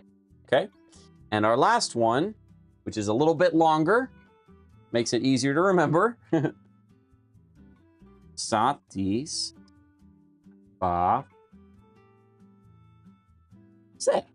Satisfacer. And that is to satisfy. To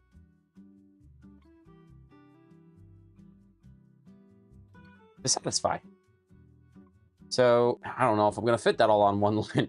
Let me loop that around here. Satis.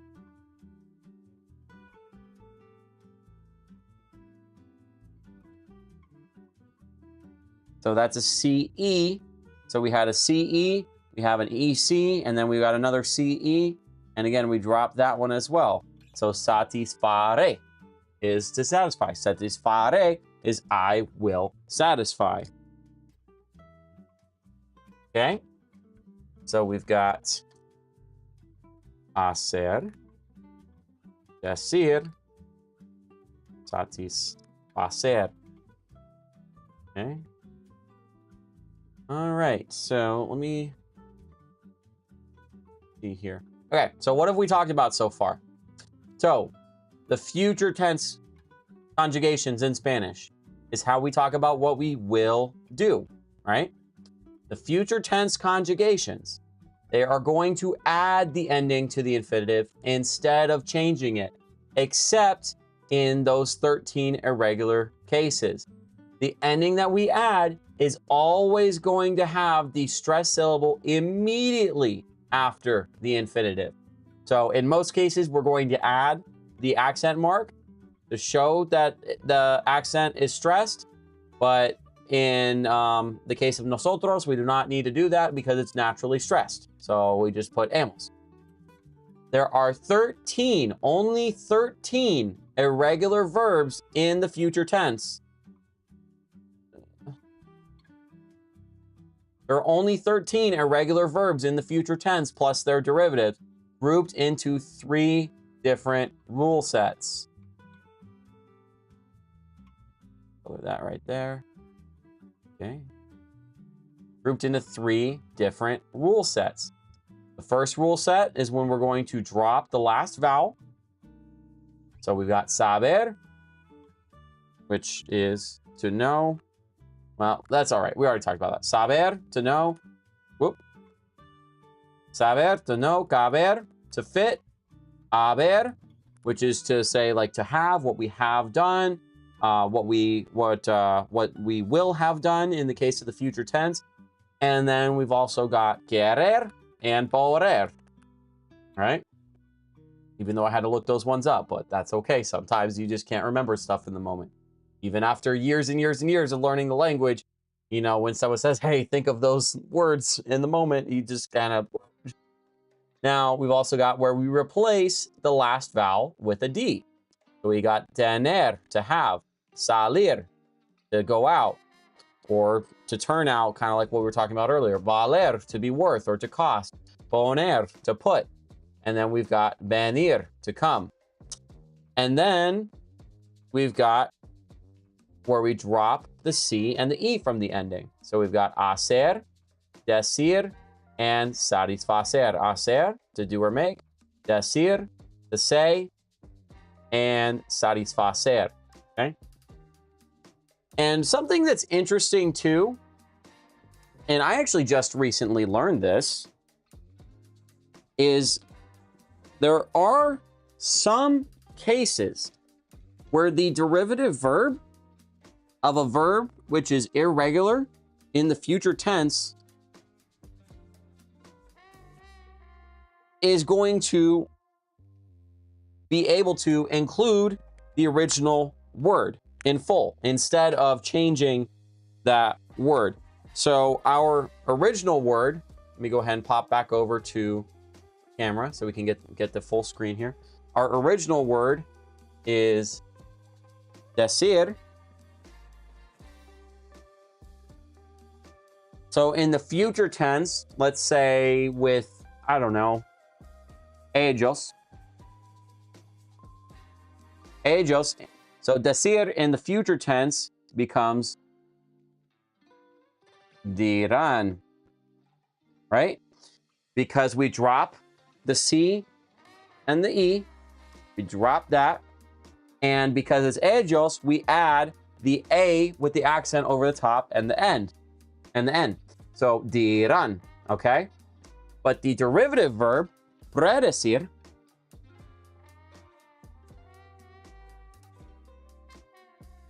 and I did not know this about it, actually. I just found this out the other day. I knew about the one way to conjugate it, but I did not know that you could conjugate it the other way. Predecir. Well, what does it mean when we put pre or pre in front of a word? And when we talk about pre, something happening pre. Brett lost sound. Uh-oh. Is anyone else having problems with sound? Everything shows good on my side.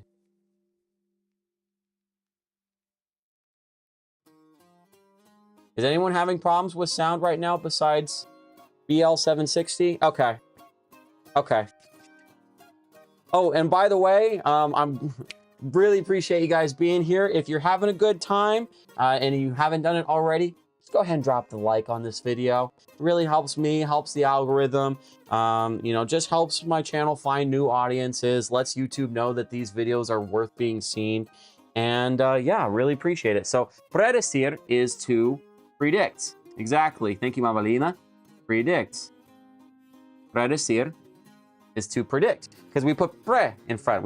Or in English, we would say pre, right? Pre. So it's like to pre-say, right? To pre-say. Well, what happens when you say that something's going to happen ahead of time? You're predicting it, right? Excuse me. So predecir is to predict. But when we talk about our future tense conjugations, future tense for ellos, we can say dirán, predirán, but we can also use the original word.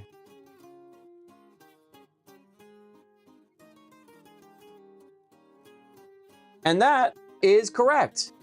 With this word right here specifically, that is correct to use that form of conjugation where you do not drop that C and E right there. Instead, you just use the whole word, decir. So well, that kind of looks like an A right there. Sorry, guys. Again, don't have the best handwriting. Predecirán. So it means the same thing. Predirán, predecirán means the exact same thing. Let's see. So yeah, that's something that's interesting. I really don't know how many words in the future tense that are like this, where you have that that irregular conjugation for the root word, but then the derivative verb where it adds the pretense, or where it adds the prefix to the front, is allowed to use the entire root word instead of dropping it.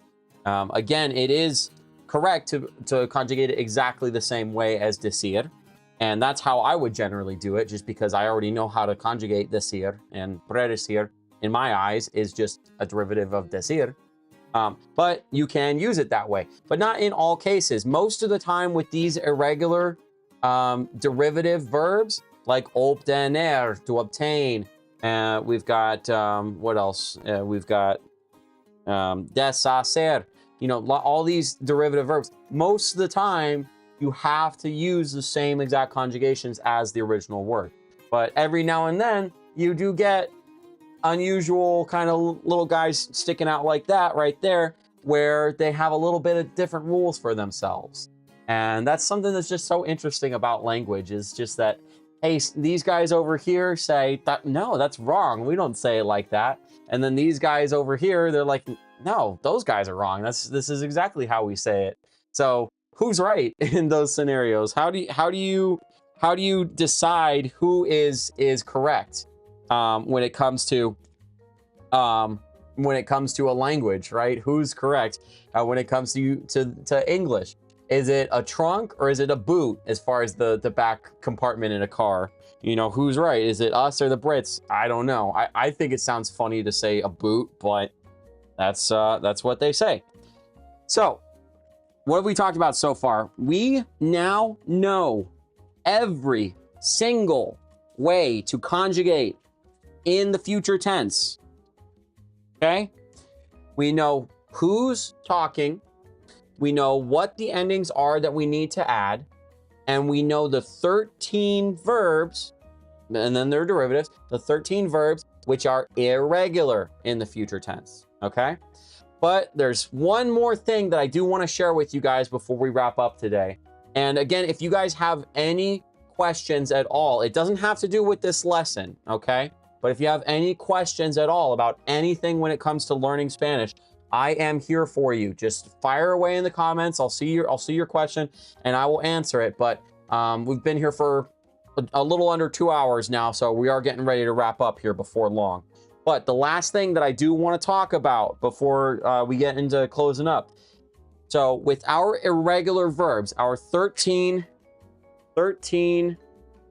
irregular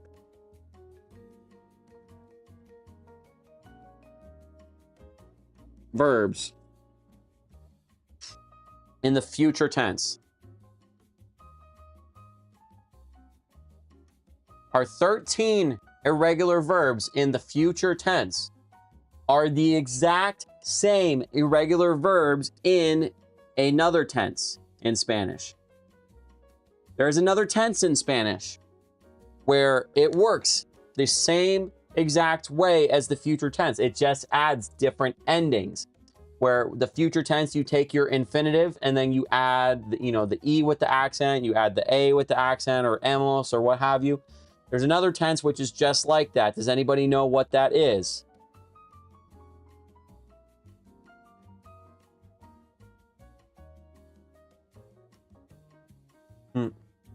Hola, Joaquin. Bienvenido. Let's see. Anybody know what that other tense is? It is the conditional. The 13 irregular verbs are irregular in the future tense and in the exact same ways in the conditional. So what is the difference between the future and the conditional? The future is when we talk about what somebody will do or what will happen, right? The conditional is when we say what somebody would do or what would happen, okay? So these words do not exist in Spanish. There is no way to say the word, there is no word for will in Spanish to say that somebody will do something. Just like there is no word for would in Spanish to say what somebody would do. These do not exist. These functions are accomplished by using those endings which we add on to the end of our infinitive verb. So in the future tense, our conjugations, our endings that we are going to add are hemos, has, es, then we've got a and an, right? Hemos, has, es, a, and an, okay? We take these over here with yo, nosotros, tú, vos, vosotros, usted, él, ella, and ellos, ellas, ustedes, and we carry them over with the same exact rules where we add it to the infinitive. And we are going to change those 13 irregular verbs plus their derivatives to the conditional. And then here, I'm going to give you the endings that we use for the conditional. So by the end of today, you're going to know not only how to say what anybody will do in any verb in Spanish at any point, but you also will know how to say what anybody would do with any verb at any point. And that is going to be ella for Joe. Okay? Íbamos.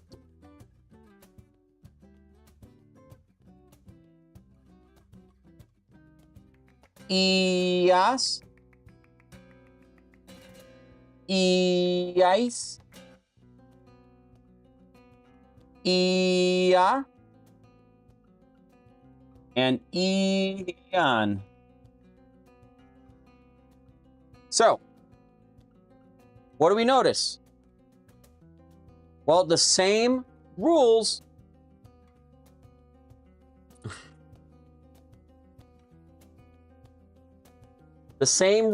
in Spanish for what we will do are going to apply for what we would do, okay? So when we want to talk about, make sure the board's, sorry guys. When we talk about what we would do, so let's go back to that original verb that we used earlier with hablar, which is irregular, okay? Or which is regular, I'm sorry, it is not irregular, is what I meant to say. With hablar, when we say I will speak, right? Hablar is to speak. We're going to take, I gotta get down here so we can use the bottom of the board. So to say I will speak is hablaré. Okay?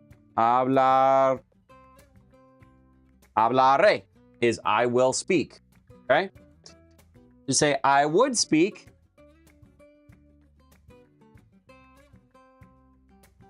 hablaría. Hablaría. So it's the exact same usages, but we're going from what we will do, the conditional, to say what anybody would do. And there you go. There you have it. Hope I'm still online. Looks like I'm still online. Back online. Got lost for a second there. I'm not sure what happened. Yeah, no, well, okay, so Joaquin's making a good point. Let me see if I can pin this comment here.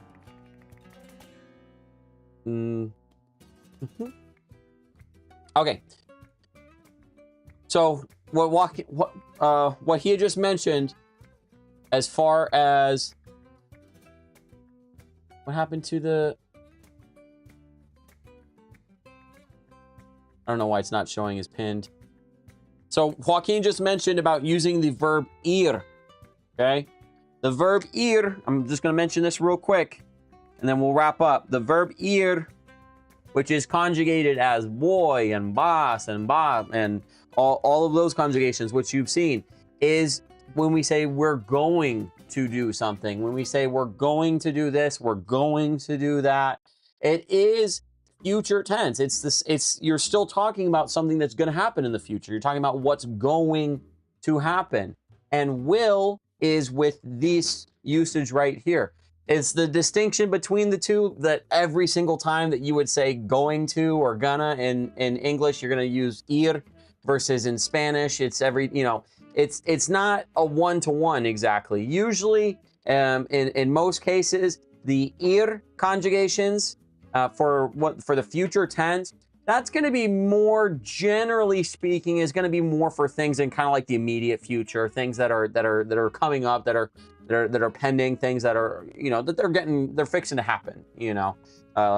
The will usage is, generally speaking, going to be a little bit more for a distant future, kind of further out, kind of like planning ahead sort of thing. So like going to, or boy, is the ir usage. It's kind of more like talking about things that we're going to do, going to do in just a few moments. You can say, I'm going to do this, and then immediately do it right after. It's the future tense, because it's not what you're doing right this second, but you're going to do it in a second.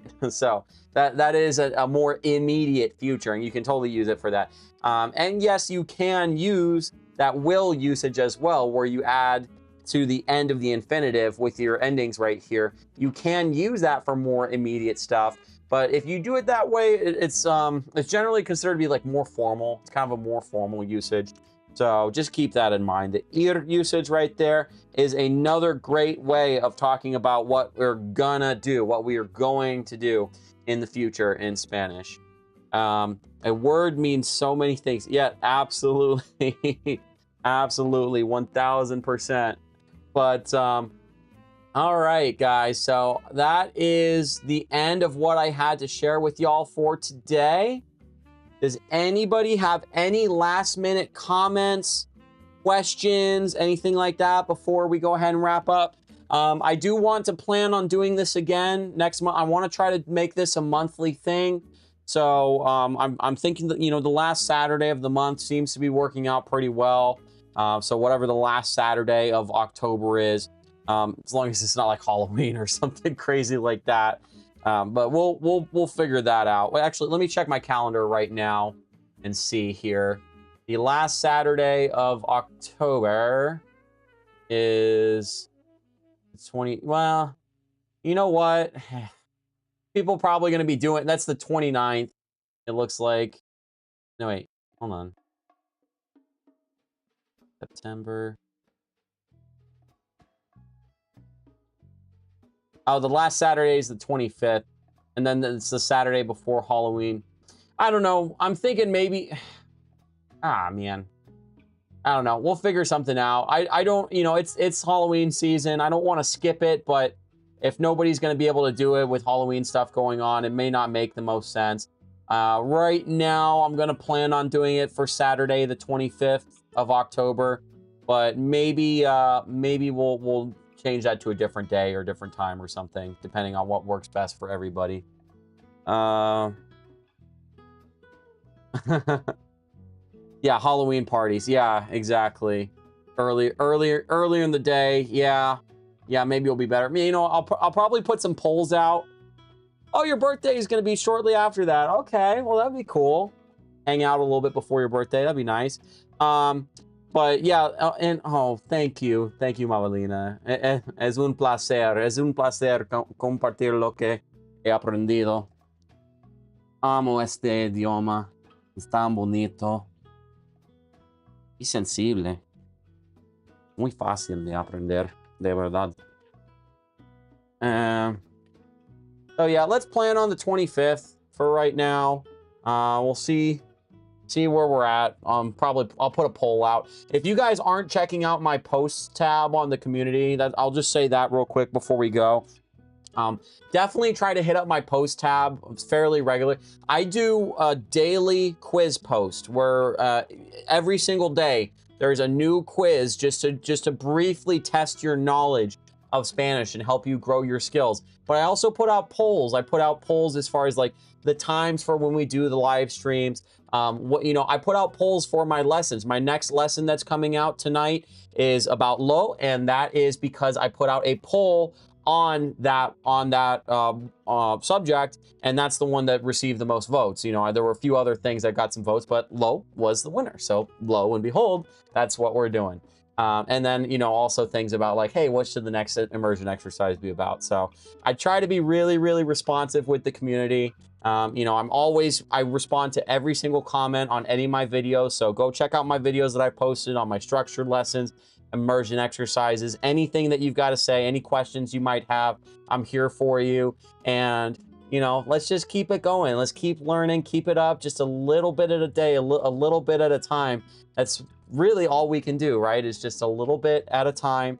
And before we know it, you know, we're gonna have so many more skills, and we're just gonna be in so much of a better place. So, you know, just keep at it. I'm glad you guys are here, but you know, don't give up on yourself ever. You will accomplish what you set out to do.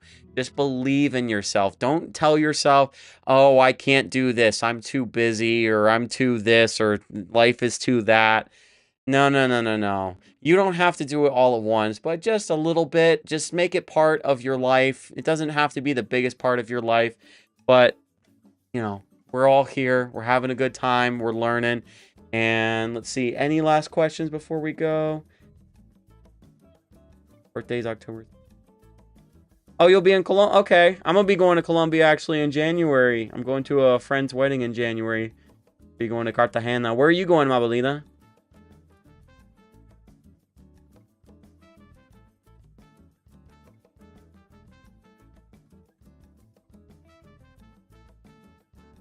Oh, okay. Yeah, willing. Yeah. Yeah, when you... Yeah, okay. Sorry, I missed that question. But yeah, when you're talking about, like, the will to do something, or, like, the willingness to do something, generally you would use something like ganas, tengo ganas de, is like, I feel like doing this, or I'm willing, or have the will to do this. You could also say estoy dispuesto. You can use that as well, which is a derivative of poner, disponer, dispuesto.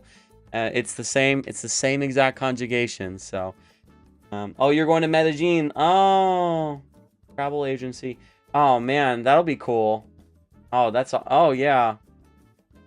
Well, I hope it goes well. That should be really fun, your trip. But yeah, all right, guys. Thank you so much to everybody for tuning in. Muchas gracias. And I'll catch y'all on the next one. Bye. Adios.